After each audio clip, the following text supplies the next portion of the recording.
Assalamualaikum warahmatullahi wabarakatuh. Halo semua, kembali lagi di channel Raider Manhwa.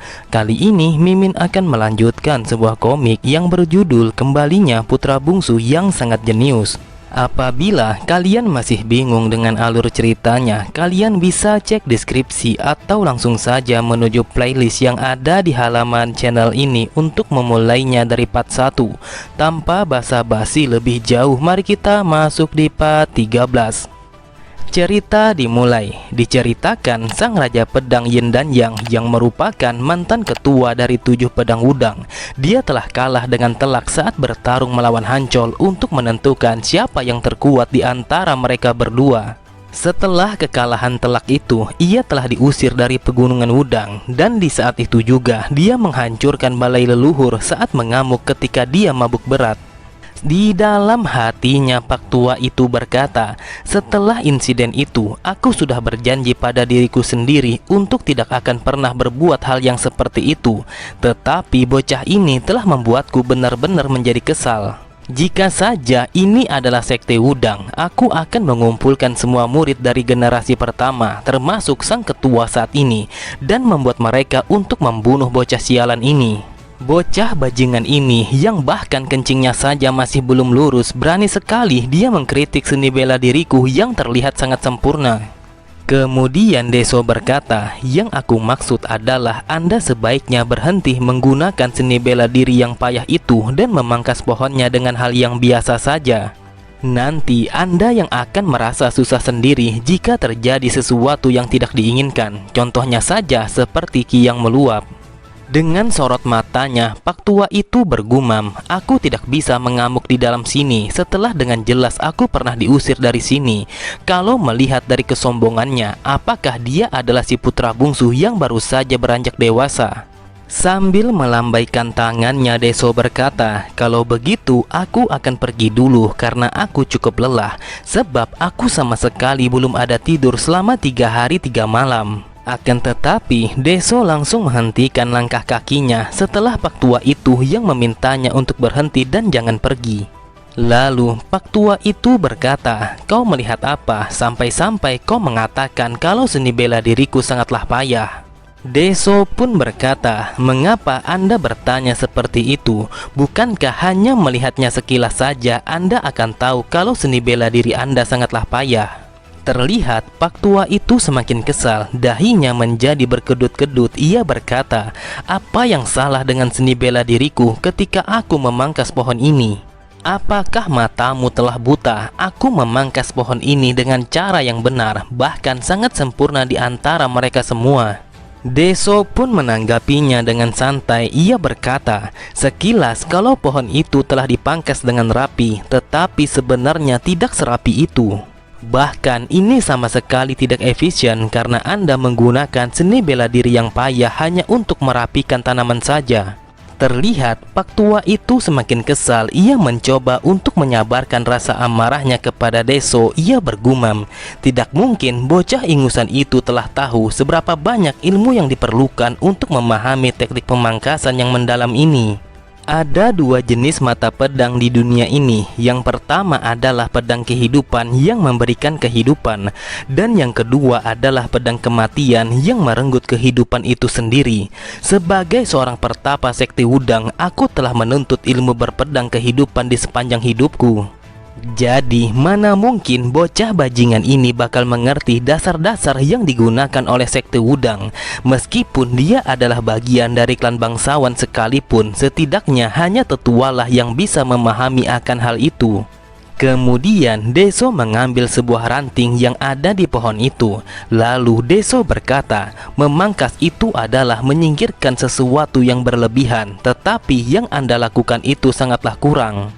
Itulah sebabnya meskipun dari luar kelihatannya sangatlah bagus, tetapi jika digoyangkan sedikit saja seperti ini, maka semua ranting yang lemah akan patah dan terjatuh. Pak Tua itu pun berkata, aku memang sengaja membiarkan ranting itu tetap di sana. Bukankah membiarkan mereka tumbuh secara merata itu adalah hal yang bagus? Deso berkata, mungkin yang Anda katakan memang benar jika ini di alam liar, karena terdapat banyak binatang ataupun serangga yang menggunakan ranting-ranting itu. Tetapi ini adalah klan Namgung, jangankan binatang ataupun serangga, bahkan manusia saja tidak akan berani untuk datang ke sini. Ini adalah tempat di mana para makhluk itu sangat takut untuk menginjakkan kaki mereka meski itu hanya sesaat. Dengan begitu, maka manusia harus membersihkan ranting-ranting yang terlihat lemah itu daripada membiarkan dia tumbuh hanya untuk menjadi benalu. Mendengar perkataan Deso, Pak Tua itu hanya terdiam mencoba memahami apa yang dijelaskan oleh bajingan kecil yang ada di hadapannya. Deso pun melanjutkan kata-katanya, seperti yang kita tahu, air telah mengalir dari atas terjun ke bawah, lalu orang yang kuat telah menguasai orang yang lemah, bahkan menginjak-injak mereka. Tetapi bagaimana menurut Anda apa yang akan terjadi jika semuanya menjadi setara? Pak Tua itu menjawabnya, ia mengatakan kalau semua orang menjadi setara, maka situasinya akan terlihat bagus dan semua orang akan hidup dengan damai. Akan tetapi, Pak Tua itu sangatlah kesal karena Deso yang tertawa mengoloknya dengan mengatakan apakah pikirannya hanya sampai sebatas itu. Lalu Deso berkata, biar aku jelaskan kepada Anda, jika semuanya menjadi setara, maka sebuah persaingan akan muncul dan juga orde baru akan tercipta. Lalu di saat tatanan itu telah terbentuk, maka percayalah sudah pasti tidak akan bisa terhitung ada berapa jumlah nyawa yang melayang akibat kesetaraan. Itulah sebabnya dengan menyingkirkan ranting yang rapuh itu akan sangat bagus untuk yang lebih kuat, dan kita secara paksa telah menciptakan sebuah ketertiban untuk mereka semua. Kemudian Deso kembali berkata, aku yakin kalau Anda pastinya sudah tahu dengan yang namanya teknik. Biasanya hanya ada satu jurus mematikan dalam sebuah teknik, sisanya hanya digunakan untuk mempersiapkan teknik itu. Namun apabila jurus yang pertama, kedua, dan ketiga semuanya mematikan, lalu apa yang akan terjadi dengan teknik itu? Pak Tua itu pun menjawabnya, maka teknik itu akan kehilangan nilainya sebagai sebuah teknik mematikan, dan itu sama saja dengan jurus mematikan yang diulang-ulang. Sambil mempraktekkan sebuah gerakan, Deso berkata, kita akan mengisi bagian yang kurang dengan sebuah jurus mematikan yang bersifat palsu, dan juga kita harus meringkas pada bagian yang berlebihan. Jika kita menciptakan rangkaian jurus dengan menggunakan metode tersebut, maka sebuah jalan menuju teknik akan terbentuk dengan sendirinya, dan di akhir jalan itu ada sebuah jurus yang mematikan. Terlihat Pak Tua itu begitu terkejut, ia tidak menyangka bahwa bocah yang ada di hadapannya memiliki pengetahuan yang sangat mendalam tentang seni bela diri. Benar saja, Pak Tua itu telah melihat ada sebuah tangan yang begitu besar dan bercahaya telah nampak tepat di depan matanya. Tanpa ia sadari, Pak Tua itu berkata, inikah namanya jurus mematikan yang sesungguhnya? Bocah ini sangatlah luar biasa. Kemudian Deso berkata, sebenarnya aku juga tidak begitu tahu bagian mana yang berlebihan, tetapi aku bisa melihat dari bagian yang Anda pangkas dengan semaksimal mungkin. Aku bisa merasakan energi yin dan yang tersisa dari ranting yang Anda pangkas. Mungkin itu adalah bukti bahwa Anda mempelajari seni bela diri dengan sepenuh hati.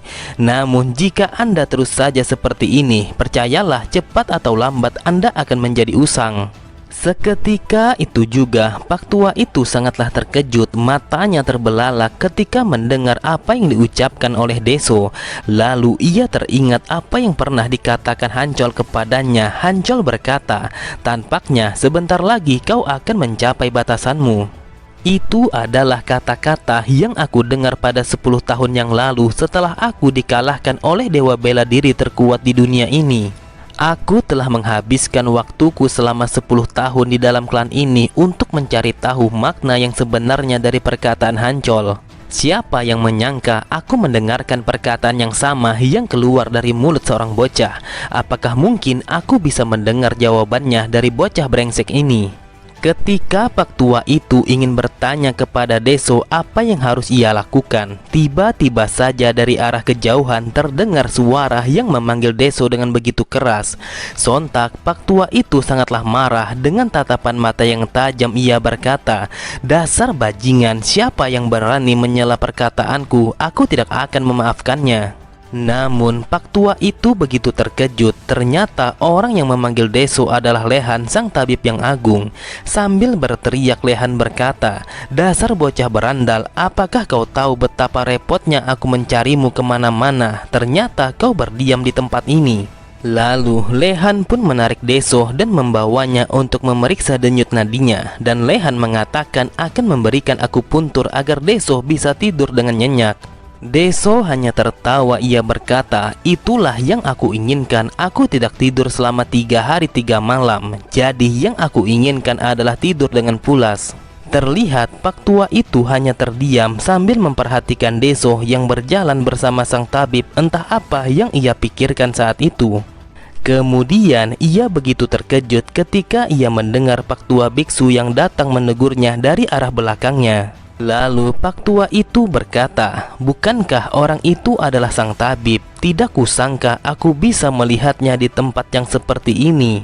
Terlihat Pak Tua itu begitu heran ketika temannya yang tiba-tiba saja mengatakan kalau dia telah menemukan jawaban yang telah ia cari selama 10 tahun itu. 2 hari kemudian, pada kediaman Deso, terlihat Deso yang tertidur dengan pulas akibat akupuntur yang diberikan oleh Lehan. Lehan berkata, dia benar-benar sudah berubah. Otot-ototnya telah membaik dan meridiannya yang melemah telah pulih sepenuhnya. Deso memiliki tubuh yang sehat dan Deso bisa melewati masa hidupnya yang tersisa mulai dari sekarang sampai dia jompo tanpa adanya masalah sedikit pun. Aku bahkan tidak akan menyadari ada yang salah pada tubuhnya jika aku tidak tahu kalau meridiannya telah rusak. Apakah ini sebuah tanda bahwa ketentuan seni bela diri surgawi miliknya telah menjadi kokoh dengan sendirinya? Dari arah belakangnya, Yih yang berkata, "Sejak dari kemarin yang dilakukan oleh Tuan Muda hanyalah tidur selama 2 hari. Apakah ada masalah pada tubuh Tuan Muda?" Lehan pun mengatakan dia sangatlah sehat, bahkan dia terlalu sehat. Akan sangat konyol jika kita mengkhawatirkannya. Namun tiba-tiba saja Lehan mencium sebuah aroma yang sangat familiar di hidungnya. Di dalam hatinya Lehan berkata, "Aroma ini, aku yakin kalau ini adalah pil pemurnian." Memang benar, aku telah membuat pil itu ketika aku sedang bosan. Dan aku telah memberikannya kepada Hancol karena aku tidak tahu pil itu harus kuapakan. Tetapi pil itu adalah sebuah eliksir yang tidak ada tandingannya. Jadi seorang pelayan biasa tidak akan mungkin mendapatkannya dengan mudah. Aku sangat yakin kalau pil itu telah tersimpan dengan rapi di tempat rahasia yang hanya bisa diakses oleh para petinggi klan ini. Sambil berjalan Lehan berkata, "Mungkin saja penciumanku yang telah salah. Mana mungkin para pelayan ini mendapatkan pil pemurnian itu dengan mudah." Di sisi yang lain, Ilyang berkata, "Kita hampir saja menghabiskan cemilan ini. Apakah kita perlu meminta lagi kepada sang penyiasat kedua dengan memintanya lebih banyak lagi?" Beberapa saat kemudian, pada malam harinya, sambil berjalan Deso berkata, "Aku merasa heran apakah karena aku terus-terusan dibawa ke sana kemari setelah keluar dari arsip 10.000. Yang aku rasakan, aku merasa ngantuk meskipun aku tidur selama 2 hari berturut-turut."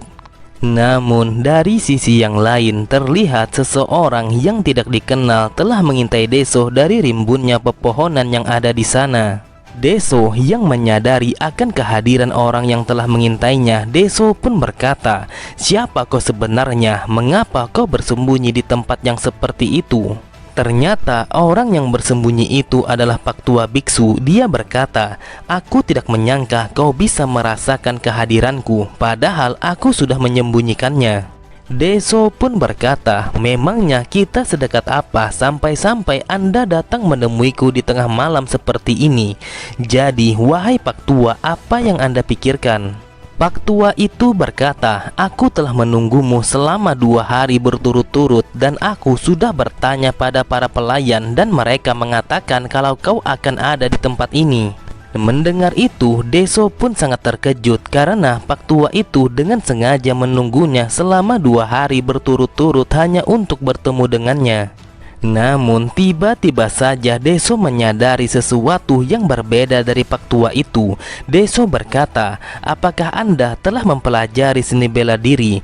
Aku bisa merasakannya meskipun Anda telah menyembunyikan ki Anda sepenuhnya.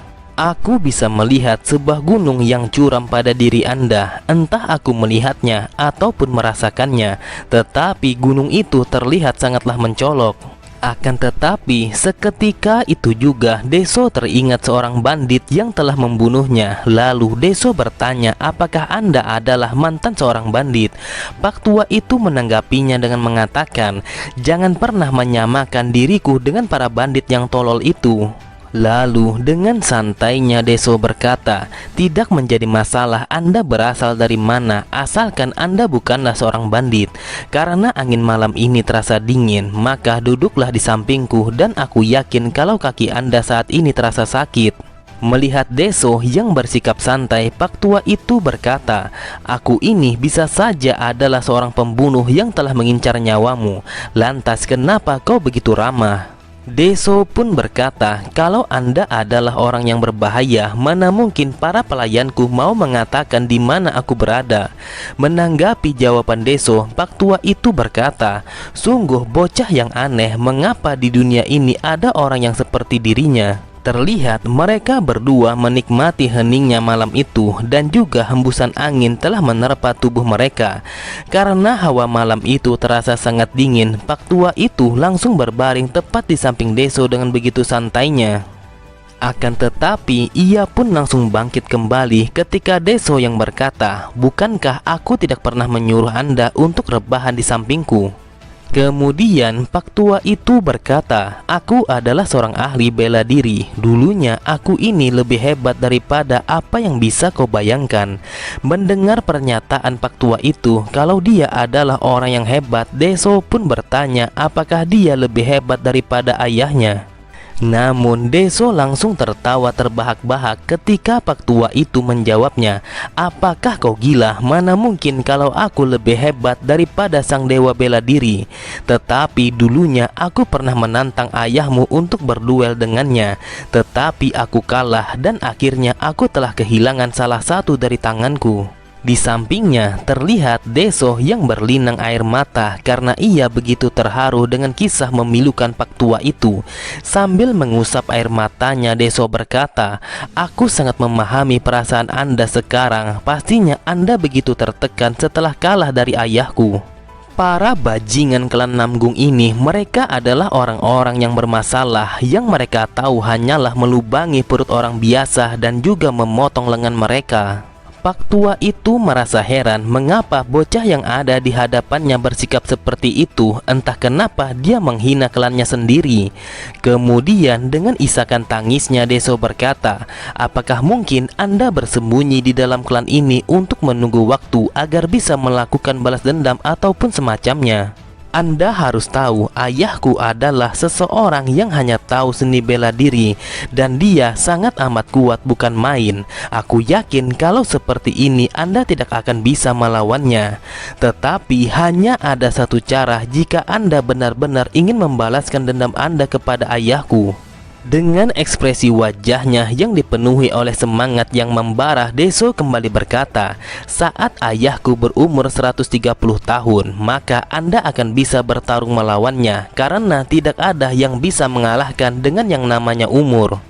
Wahai Pak Tua, apa yang aku katakan itu adalah sesuatu yang mustahil, maka menyerahlah, karena itu jauh lebih mudah jika Anda menyerah.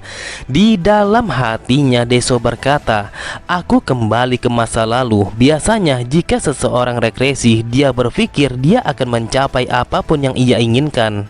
Tetapi mau itu regresi ataupun reinkarnasi, bahkan meski kau hidup berkali-kali, ada beberapa hal yang tidak dapat kau ubah. Contohnya saja, jika ingin membalaskan dendammu kepada keluarga Namgung karena dulu perutmu yang pernah mereka tusuk." Di sisi yang lain, terlihat Pak Tua itu tertawa terbahak-bahak setelah mendengarkan apa yang telah dikatakan oleh Deso. Lalu Pak Tua itu langsung menggunakan energinya sembari berkata, "Setelah 20 tahun baru sekarang aku dapat menyadari sesuatu yang sangat sederhana itu." Deso sangatlah terkejut karena Pak Tua itu memiliki kekuatan yang sangat luar biasa, bahkan melebihi dari apa yang ia kira. Yang Deso lihat bahwa di sekujur tubuh Pak Tua itu telah memancarkan cahaya api yang memiliki warna keemasan. Dengan tatapan mata yang tajam, Pak Tua itu berkata, "Benar yang kau katakan, kalau menyerah saja akan lebih mudah. Itu adalah jawaban yang aku cari." Deso begitu takjub dengan kekuatan yang dimiliki oleh Pak Tua itu. Deso berkata, "Ini adalah seni Shaolin 1000 tahun." Deso pun bertanya kepada Pak Tua itu apakah dia telah mempelajari seni bela diri yang berasal dari kuil Shaolin. Sambil berjalan, Pak Tua itu berkata, "Katakan hal ini kepada sang penyiasat. Jika aku kembali hidup, maka aku tanpa pikir panjang akan menerima tawarannya." Oke semua, cukup sampai di sini dulu pembahasan alur cerita kita. Sampai jumpa di video selanjutnya. Wassalamualaikum warahmatullahi wabarakatuh.